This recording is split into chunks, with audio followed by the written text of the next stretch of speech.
We're keeping our eyes on a federal courtroom in Washington, D.C., where right now Trump ally Steve Bannon is facing sentencing for criminal contempt of Congress. He's charged with 2 counts after defying the subpoena from the January 6th committee. Bannon arrived this morning to chants of traitor and fascist. He spoke briefly before entering the court. Remember, this illegitimate regime, their judgment day is on 8 November, when the Biden administration ends. And we understand there is a sentencing announced, 4 months in prison. But joining me right now, NBC News Justice and Intelligence correspondent Ken Delanian outside the courthouse. Also with us is MSNBC legal analyst Lisa Rubin. So, Ken, what's the latest?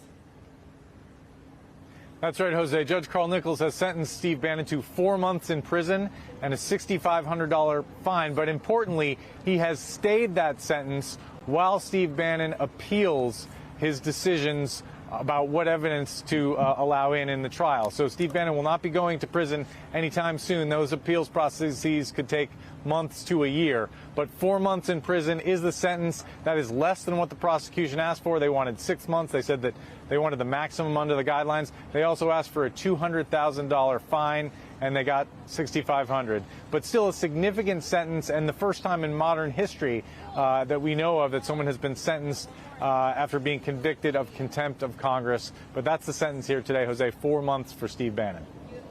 And again, Ken, I mean, an immediate appeal to this?